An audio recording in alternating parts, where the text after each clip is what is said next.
Student good morning. हम लोग लगातार महान पुरुषों के उपनाम जो पढ़ रहे हैं उसके लिए आज हमारा ये तीसरा वीडियो है। अभी तक मैं 70 नाम आप लोगों को पढ़ा चुका हूँ। उसी के आगे लगभग 150 करीब आप लोगों को उपनाम पढ़ने पड़ेंगे। और भी आपको कोई नया उपनाम मिलता है तो आप उसको भी ऐड कर लें। इसमें मैंने खिलाड़ियों के, ऐतिहासिक जो महापुरुष रहे हैं या इतिहास में जो भी नाम चर्चा में रहे हैं इनके उपनाम हैं, और हिंदी के जो रचनाकार हैं उनके भी उपनाम इसमें इंक्लूड किए हैं। चलिए तो हम आगे देखते हैं। यहाँ लिखा हुआ है रॉकेट मैन ऑफ इंडिया। बहुत सारे हमने पढ़े हैं। वर्ल्ड मैन ऑफ इंडिया, आप सभी लोगों को मालूम होगा वर्ल्ड मैन ऑफ इंडिया किसे कहते हैं, जरा मनी मन में दोहराइए। मिल्क मैन ऑफ इंडिया किसे कहते हैं, milk man of India. Water man of India, forest man of India, elephant man of India, iron man of India. ये सभी मैं वीडियो में पढ़ा चुका हूँ और आप प्लीज़ वीडियो को पूरा देखें और इनको दोहराने का प्रयास करें। इनके बारे में बहुत सारी इंपॉर्टेंट जानकारी मैं दे रहा हूँ आप लोगों को। यहाँ लिखा हुआ rocket man of India. Rocket man of India अभी वर्तमान में एक व्यक्ति हैं जो इसरो के प्रमुख हैं। तो आप कहेंगे सर के सिवान इसरो के प्रमुख हैं। इन्हीं को क्या कहा जाता है, रॉकेट मैन ऑफ इंडिया। क्या कहेंगे बेटाओ, के सिवान को रॉकेट मैन ऑफ इंडिया कहा जाता है। तो यहाँ जो स्पेस है उसमें लिखे दे रहा हूँ के सिवान, याद रखेंगे बेटाओ। के Siwan is called the rocket man of India. अब आप कहेंगे सर DRDO के प्रमुख कौन है, तो इस समय DRDO के प्रमुख है जी सतीश रेड्डी। कौन है, जी सतीश रेड्डी। इतनी बात क्लियर है। रॉकेट मैन ऑफ इंडिया कौन, के सिवान। और ये इसरो के प्रमुख हैं। इसरो का हेडक्वार्टर कहाँ पर है, बेंगलुरु में। आप सभी लोगों को मालूम है बेंगलोर में बहुत सारी संस्थाओं के हेडक्वार्टर हैं। और कर्नाटक की राजधानी है ना, आप सभी लोग जानते हैं। और पश्चिम बंगाल की राजधानी क्या है, कोलकाता, सभी लोगों को मालूम है। चलिए आगे देखते हैं। हरियाणा हरिकेन कपिल देव को कहा जाता है। कपिल देव को हरियाणा हरिकेन कहा जाता है। इनकी प्रसिद्ध पुस्तक है क्रिकेट इज माय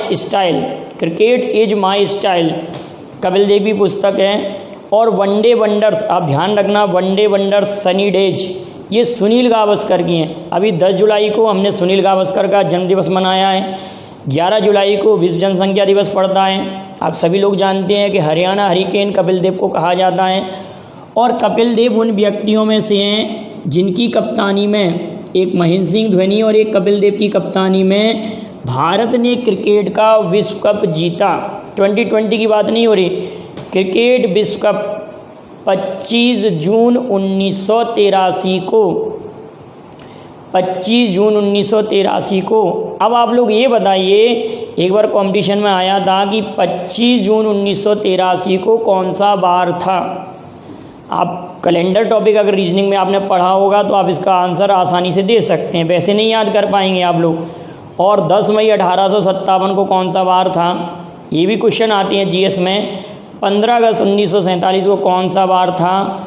26 जनवरी 1950 को कौन सा वार था। और 2 अक्टूबर 1869 को कौन सा वार था। आप इनको ज़रा आंसर में कमेंट करिए, और नहीं तो अगले वीडियो में मैं आपको आंसर दूंगा। तो इस बात को आप क्लियर करें, हरियाणा हरिकेन किसको कहा जाता है, कपिल देव। इन्हीं की कप्तानी में 1983 में भारत ने क्रिकेट का विश्व कप जीता। और क्रिकेट विश्व कप की शुरुआत कब हुई थी, 1975 से। क्रिकेट विश्व कप की शुरुआत 1975 से, हॉकी विश्व कप 1971 से प्रारंभ हुआ था। इतनी बातें क्लियर हैं। तो ये कौन है, कपिल देव। और हरिकेन एक तूफान का प्रकार होता है बेटा। हरिकेन मतलब हाँ तूफान का एक टाइप है, हरिकेन, टाइफून जिसको कहते हैं।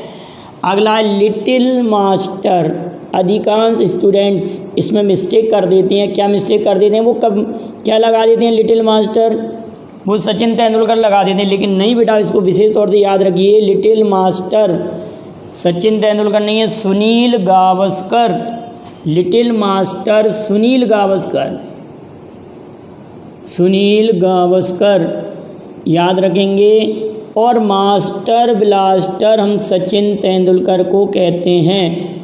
Sachin Tendulkar, master blaster Sachin Tendulkar.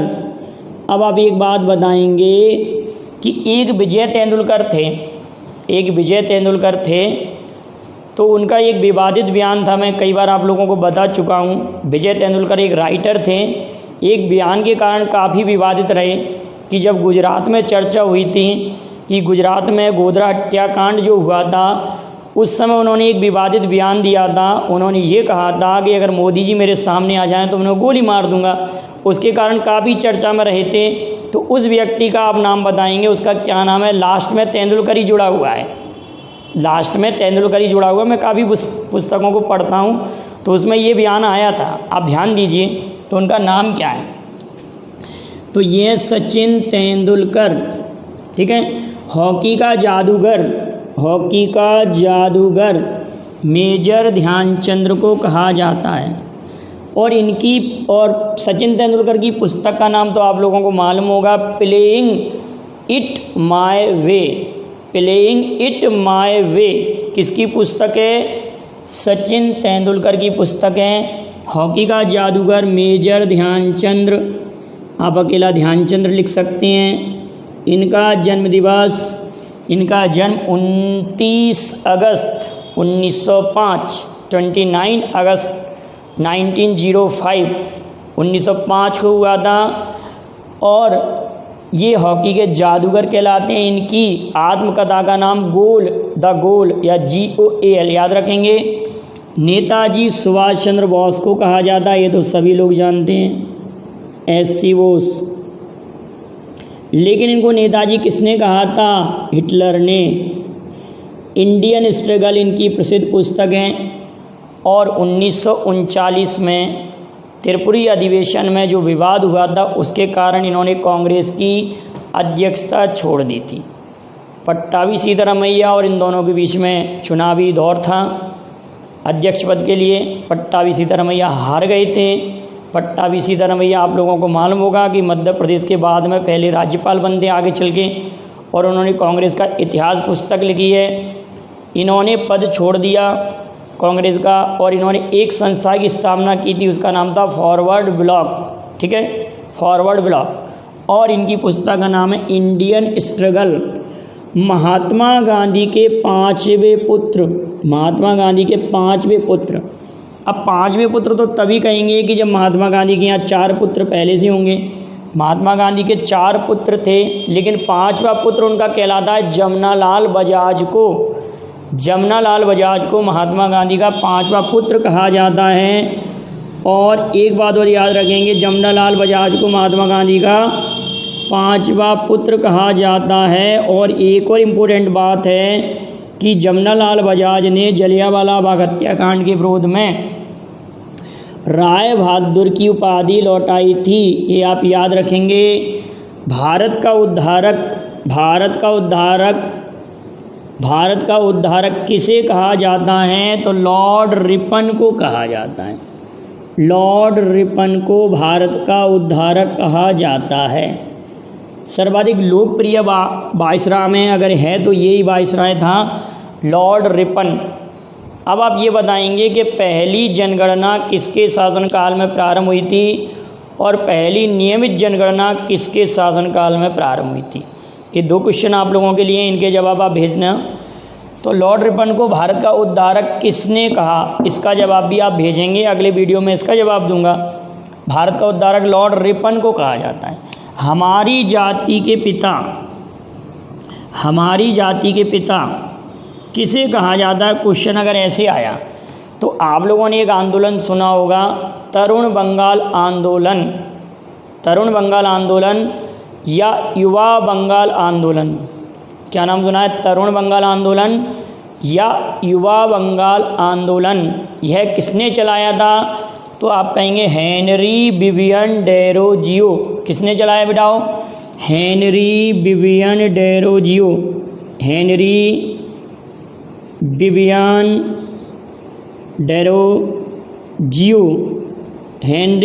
Derozio ने चलाया। ब्रिटिश साम्राज्य का औरंगजेब किसे कहा जाता है? तो ब्रिटिश साम्राज्य का औरंगजेब जो वायसरायों में सर्वाधिक बेकार वायसराय माना जाता है, और मुग़ल बादशाह में भी सबसे ख़राब किसको माना जाता है? औरंगजेब को। तो लॉर्ड जो कर्जन थे, लॉर्ड कर्जन को ब्रिटिश साम्राज्य का औरंगजेब कहा जाता है। कर्जन के शासनकाल में ही 1905 में रेलवे बोर्ड की स्थापना हुई थी। क्लियर है बेटा? रेलवे बोर्ड की स्थापना 1905, जबकि रेलवे बोर्ड का राष्ट्रीयकरण 1950। रेलवे का राष्ट्रीयकरण, बोर्ड का राष्ट्रीयकरण नहीं कहते, रेलवे का राष्ट्रीयकरण 1950। क्लियर है? कर्जन ब्रिटिश साम्राज्य का औरंगजेब हो गया। मैसूर का टाइगर आप सभी लोग जानते हैं, हैदर अली के बेटे टीपू सुल्तान। टीपू सुल्तान का वास्तविक नाम कहीं लिखा होगा फतेह अली। फतेह अली जो नाम है वो टीपू सुल्तान का ही नाम है, आगे चल के हम इसको लिख लेंगे। फतेह अली किसका नाम है? टीपू सुल्तान का ही वास्तविक नाम है। और टीपू ने अपने साम्राज्य में स्वतंत्रता का वृक्ष भी लगाया था, और फ्रांस का नागरिक कहते थे टीपू अपने आप को, और ये फ्रांस की क्रांति से काफ़ी प्रभावित थे। तो आप मुझे लिख कर भेजेंगे कि फ्रांस की क्रांति कब हुई, फ्रांस की क्रांति कब हुई। और टीपू सुल्तान के बारे में एक बात और सुनेंगे आप लोग कि टीपू सुल्तान की मृत्यु 1799 में, कब? 1799 में श्रीरंगपट्टनम हुई। और चतुर्थ आंग्ल मैसूर युद्ध तो याद रखेंगे। और तो इन्हें मैसूर का टाइगर किसे कहते हैं? टीपू सुल्तान। ये आ चुका है बेटा किसी कंपटीशन में कि मैसूर का टाइगर या टाइगर मैसूर किसे कहा जाता। टर्मिनेटर हरभजन सिंह।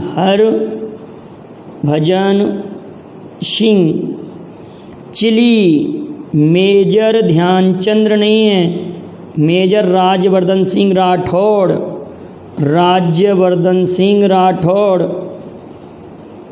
ये सेना में से थे, मेजर राज्यवर्धन सिंह राठौड़।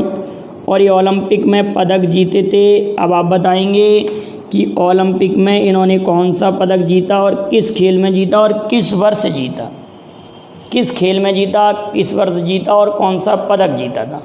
ओलंपिक के पदक विजेता इंडियन जितने भी उनकी एक लिस्ट में आपको समझा दूंगा, तो आपको कभी गलत नहीं होगा कि कुल कितने खेलों में भारत ने जीता है, किस किस व्यक्तिगत स्पर्धा में जीता है, किन खिलाड़ियों ने जीता। अक्सर क्वेश्चन आता है, उस पर 10 या 15 मिनट का वीडियो जो बनेगा मैं आपको एक बना दूंगा। प्रियदर्शी कहा जाता है। देखिए ध्यान से समझना, देवाना प्रियम और प्रियदर्शी। आप ध्यान रखना, प्रियदर्शी नहीं है बेटा, ये प्रियदर्शी है। तो सम्राट अशोक ने 261 BC में कलिंग युद्ध भी लड़ा था। सम्राट अशोक, क्लियर है? कलिंग युद्ध लड़ा था 261 BC में। पागल बादशाह या दुनिया का खान, ये एक आप लोगों के लिए नया क्वेश्चन है।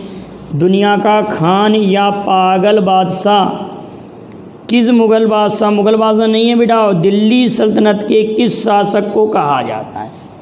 मुग़ल बादशाह नहीं थे, ये दिल्ली सल्तनत के शासक थे। ये किस वंश के थे? तुगलक वंश के। इनके लिए भी कहा गया है कि राजा को प्रजा से और प्रजा को राजा से मुक्ति मिल गई। और ये अपनी नीतियों के लिए कुख्यात थे। माने इनकी नीति जो भी बनती थी वो सफल नहीं होती थी। ठीक है, तो इस व्यक्ति का नाम आप सुन ही रहे होंगे। इन्होंने सबसे पहले सांकेतिक मुद्रा भी चलाई थी। इन्हीं के शासनकाल में 1336 में 1336 में दक्षिण भारत में विजयनगर साम्राज्य की स्थापना हुई थी, जिसको विजय का शहर कहा जाता है। हरियर और बुक्का ने स्थापना की थी। हम्पी के अवशेषों पर वो बसा हुआ था। अब आप बताएंगे हम्पी कितने रुपए के नोट पर है? वर्तमान में जो मुद्रा है हमारी इंडियन करेंसी है, कितने रुपए के नोट पर हम्पी का चित्र है? और इनको पागल बादशाह या दुनिया का खान कहा जाता है। इनका नाम है मोहम्मद बिन तुगलक, MBT। आप सभी लोग जानते हैं, MBK नहीं बिठाओ, MBT, मोहम्मद बिन तुगलक। बिल्कुल ध्यान से याद हो जाएगा, कभी भूलेंगे नहीं, मोहम्मद बिन तुगलक। और इन्हीं के शासनकाल में मोरक्को का तीर्थ यात्री, मोरक्को का एक यात्री था जो अफ्रीका महाद्वीप मोरक्को, इब्न बतूता आया था जिसने रहला नामक पुस्तक लिखी थी। इब्न बतूता इन्हीं के शासनकाल में आया था, मोहम्मद बिन तुगलक के शासनकाल में। महबूब ए इलाही उसी व्यक्ति को कहा जाता है जिन्होंने कहा था दिल्ली अभी दूर है। इन्होंने कहा दिल्ली उनूर दूर अस्त, ऐसे कहा था, दिल्ली उनूर दूर अस्त। तो निजामुद्दीन औलिया, क्या कहा जाता है इनका नाम क्या है? निजामुद्दीन औलिया, निजामुद्दीन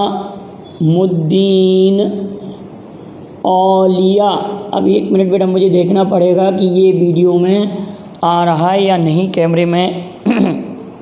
निजामुद्दीन औलिया, वेरी गुड, बिल्कुल सही आ रहा है, निजामुद्दीन औलिया।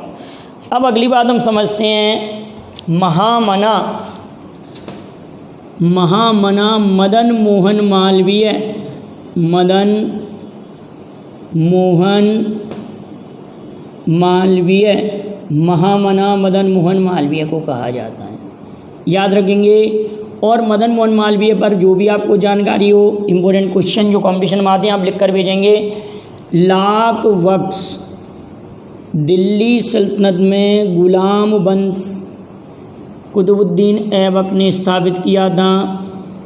वो किसका गुलाम था? मोहम्मद गौरी का। किसका गुलाम था? मोहम्मद गौरी का।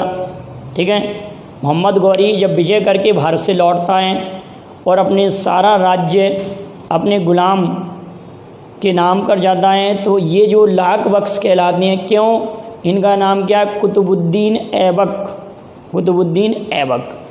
अब आप ये बताएंगे कि दिल्ली में 2.5 दिन का झोंपड़ा किसने बनवाया था? 2.5 दिन का झोंपड़ा किसने बनवाया था, जिसको 2.5 दिन का झोंपड़ा भी कहते हैं। मार्शल ने कहा है कि ये 2.5 दिन में बनकर तैयार हुआ था, इसीलिए इसको 2.5 दिन का झोंपड़ा कहते हैं। और किसने बनवाया था ये आप बताएंगे। लाख बख्श कुतुबुद्दीन ऐबक, कुतुबुद्दीन ऐबक। और कुरान खवाबी कुतुबुद्दीन ऐबक को ही कहा जाता है, क्योंकि इनको कुरान मुँह ज़बान याद था, इसलिए इनको कुरान खां या कुरान खवाबी कहा जाता है। केरल का पेरियार। अब बेटा इसके बारे में थोड़ा सा मेरी बोलने की इच्छा हो रही है, आप ज़रा ध्यान से सुनना। हम लोग ये कहते हैं ना कि हमारे धर्मशास्त्र, हमारे जो रीतियाँ हैं बहुत सही हैं। नहीं बेटा, हमारे धर्म में, सनातन धर्म में भी समय समय पर कई प्रकार की कुरीतियाँ आती। मैं बुराई नहीं कर रहा हमारे सनातन धर्म की। आप अगर बात सुनेंगे तो दक्षिण भारत में केरल क्षेत्र में आप सभी लोग जानते हैं एक पेरियार नदी बहती है, ठीक है। उसी दक्षिण भारत में जो ब्राह्मण लोग थे, उन ब्राह्मण लोगों का ज़रा सुनिए कैसे क्या सिस्टम था उन लोगों का, कि वहाँ पर 2 जनजातियाँ थीं दक्षिण भारत में, एचवा और पुलब्बा। इतिहास गवाह इस चीज़ का, अगर मैं गलत हूँ तो आप इतिहास उठाकर देखें। एचवा और पुलब्बा नामक 2 जनजातियाँ थीं, एचवा और पुलब्बा। तो उन जनजातियों से 1 से 12 फीट और 1 से 6 फीट दूर ब्राह्मण रहते थे। और अगर वो 6 फीट या 12 फीट से कम दूरी हो जाती थी, अभी आप सुन रहे हैं जैसे कि सोशल डिस्टेंसिंग, अगर वो पास में आ जाते थे तो ब्राह्मण लोग स्नान करते थे। और धोखे से अगर वो बेचारा आ गया उस जनजाति का कोई व्यक्ति, तो उसकी पिटाई करते थे। लेकिन ये जो ब्राह्मण लोग थे, इनके समाज में एक कुरीति क्या थी कि इनके यहाँ कोई भी मेहमान आता था, उस मेहमान के लिए क्या करते थे, अपनी कन्याओं को पेश करते थे। किसकी कन्याओं को पेश करते थे? अपनी कन्याओं को नहीं, एचवा और पुलब्बा जनजाति की कन्याओं को। तो इसका विरोध ईवी रामास्वामी नायंकर ने किया था और इन्होंने धर्म विरोध आंदोलन चलाया, वहाँ के कई मंदिरों को तोड़ा, ब्राह्मणों को प्रताड़ित किया, तो आंदोलन चलाया दक्षिण भारत में। तो उन्होंने एक प्रकार से शुद्ध आंदोलन चलाया कि वहाँ के लोग शुद्ध रहें, शुद्धि आंदोलन अलग है। तो इन्होंने आंदोलन क्या चलाया, तो इसी कारण इनको केरल का पेरियार कहा जाता है। और इन्होंने एक पुस्तक भी लिखी थी जिसको कहते हैं सच्ची रामायण, सच्ची रामायण इनकी पुस्तक का नाम है। और ये कौन है? ईवी रामास्वामी नायंकर, ईवी रामास्वामी नायंकर। इसीलिए तो मैं बेटा कह रहा हूँ ना कि जो व्यक्ति बहुत अच्छे से पढ़ लेता है, आप लोगों को ये सब क्यों पढ़ाया जा रहा है? E.V. रामास्वामी नायंकर, आप लोगों के सिलेबस में हिस्ट्री है, पॉलिटिकल साइंस है, ज्योग्राफी है, साइंस है, ये सब चीज़ें क्यों हैं? कि आप लोग जानें कि हमारे देश में क्या क्या हुआ है और आप सही डिसीजन लें। आप कलेक्टर, एसपी, डिप्टी कलेक्टर जिन भी पदों पर बनते हैं तो ऐसे ही निर्णय ना लें, आप पूरा स्थिति जानें हमारे देश में क्या हुआ है, क्या हो सकता है, क्या संभावना है। इसलिए आपको एक एक चीज़ पढ़ाई जाती है कि आप जानें कि धर्मांध ना होकर आप निर्णय ना लें, नहीं तो धर्म के आधार पर आप निर्णय लें। क्लियर है ना बेटा? आप लोगों को समझ में आ रही मेरी बात? तो केरल का पेरियार E.V. रामास्वामी नायंकर। स्पैरो, भारत का sparrow, major general Rajendra Singh, major general Rajendra Singh, major general Rajendra Singh. अब राजेंद्र सिंह पर 3 क्वेश्चन बन चुके हैं, अजात शत्रु और देशरत्न। ये तो डॉक्टर राजेंद्र प्रसाद कहलाते हैं और डॉक्टर राजेंद्र सिंह भारत का जल पुरुष या मिल्कमैन ऑफ इंडिया कहलाते हैं, वो अलग हैं। और मेजर जनरल राजेंद्र सिंह अलग हैं, इनको भारत का स्पैरो कहते हैं। क्लियर है? और ये हैं राज्यवर्धन सिंह राठौड़, जिनको चिली कहते हैं। चिली देश का भी नाम है, चिली देश का भी नाम है, चिली मिर्ची भी होती है को भी कहते हैं। चिली की राजधानी सैंटियागो है, आप सभी लोगों को मालूम है। चलिए आगे बढ़ते हैं। आधुनिक मीरा महादेवी वर्मा, महादेवी वर्मा, आधुनिक मीरा महादेवी वर्मा। कठिन काव्यों का प्रेत, रामचंद्रिका के लेखक कौन है? केशवदास। अब केशवदास की अन्य कोई रचना आपको मालूम हो तो आप लिख दीजिए क्या क्या रचना है केशवदास की, और कौन कौन सी रचनाएं। इनको कठिन काव्यों का प्रेत कहते हैं और रामचंद्रिका के रचनाकार हैं। अब यहाँ लिखा है जफर, बहादुर शाह जफर द्वितीय, बहादुर शाह जफर सेकंड। बहादुर शाह जफर द्वितीय को जफर नाम से जाना जाता है। ये 1857 के विद्रोह के समय भारत के मुग़ल बादशाह थे और इनको अंतिम मुग़ल बादशाह भी कहा जाता है। इतनी बातें सभी को क्लियर होंगी। अंतिम मुग़ल बादशाह 1857 के विद्रोह के समय था और इन्होंने लिखा था कितना बदनसीब है जफर दफन के लिए 2 गज ज़मीन भी ना मिल सकी कुइये यार में। ये सब बातें इन्होंने लिखी हैं। और जफर नाम से ये लिखा करते थे बहादुर शाह जफर द्वितीय। और रंगून में इनका मकबरा है। गुलरुखी, गुलरुखी नाम से लिखते थे सिकंदर लोदी। सिकंदर लोदी ने 1504 में आगरा की स्थापना की थी, सभी लोग जानते हैं। आगरा का संस्थापक सिकंदर लोदी को कहा जाता है। भारतीय आत्मा नाम से माखन लाल चतुर्वेदी, माखन लाल चतुर्वेदी सभी लोग जानते हैं माखन लाल चतुर्वेदी। पुष्प की अभिलाषा आप लोगों ने पढ़ी होगी। Missile man APJ Abdul Kalam, APJ Abdul Kalam, इनका जन्मदिवस 15 अक्टूबर को अब्दुल कलाम विद्यार्थी दिवस के रूप में मनाया जाता है। APJ Abdul Kalam missile man of India, vision 2020, wings of fire और बहुत सारी पुस्तकों के रचनाकार हैं। Missile women Tessy Thomas, missile women Tessy Thomas. अगला है फ़तेह अली। टीपू सुल्तान को फ़तेह अली कहते हैं। टीपू सुल्तान का वास्तविक नाम फ़तेह अली था। फरीद खां, फरीद खां शेर शाह सूरी का वास्तविक नाम था शेर शाह सूरी। शेर शाह सूरी के बारे में आप सभी लोग जानते हैं कि शेर शाह सूरी ने ग्रैंड ट्रंक रोड डलवाई थी। ग्रैंड ट्रंक रोड उस समय उसका नाम सूरी मार्ग था, लेकिन लॉर्ड ऑकलैंड के कार्यकाल में उसका नाम ग्रैंड ट्रंक रोड किया गया। सूरी अपनी प्रशासनिक व्यवस्था के लिए प्रसिद्ध था। और सूरी के बारे में एक और बात याद रखेंगे, सासाराम बिहार में इनका मकबरा है शेर शाह सूरी का। और शेर शाह सूरी ने पटना नाम रखा था, पाटलिपुत्र का नाम पटना रखा था। और पाटलिपुत्र का संस्थापक मैंने आपको एक बार पढ़ाया था उदयन थे। पाटलिपुत्र के संस्थापक कौन थे? उदयन मगध साम्राज्य की राजधानी भी था पाटलिपुत्र। और पाटलिपुत्र का नाम पटना किसने रखा था? शेरशाह सूरी ने रखा था। शेरशाह सूरी प्रशासनिक व्यवस्था के लिए प्रसिद्ध था। फरीद का इनका नाम था। अब आता है मूल शंकर।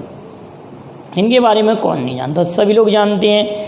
मूल शंकर किसका वास्तविक नाम था? हम ऐसे याद करेंगे, ये वही व्यक्ति हैं मूल शंकर जिन्होंने वेदों की ओर लौटो नारा दिया, आप लोगों को आ गया होगा। आर्य समाज की स्थापना की थी और सत्यार्थ प्रकाश, आर्य समाज की स्थापना की थी, सत्यार्थ प्रकाश की रचना की थी। और इन्होंने ये कहा था कि जो आर्य लोग आए हैं वो तिब्बत क्षेत्र से आए हैं। और इन्होंने सर्वप्रथम स्वराज्य शब्द भी दिया था। कांग्रेस के मंच से स्वराज्य शब्द देने वाले अलग हैं, लेकिन पहली बार स्वराज्य शब्द इन्होंने ही दिया था। अब सभी को नाम याद आ गया होगा, दयानंद सरस्वती। दयानंद सरस्वती। अगर आपको मेरी ये विधि पसंद आई हो तो आप मेरी वीडियो को लाइक और शेयर करें और इसके पूरे नोट्स बनाएं। और आगे के वीडियो भी मैं आपको इसी पर और लेके आऊँगा और आप इनको याद कर लें बेटा, बहुत इंपॉर्टेंट फैक्ट हैं। और जितनी भी मैंने जानकारी दी है सभी जानकारी पूरे काम किया, कंपटीशन में आता है। ठीक है, थैंक यू वेरी मच। जय हिंद, जय भारत।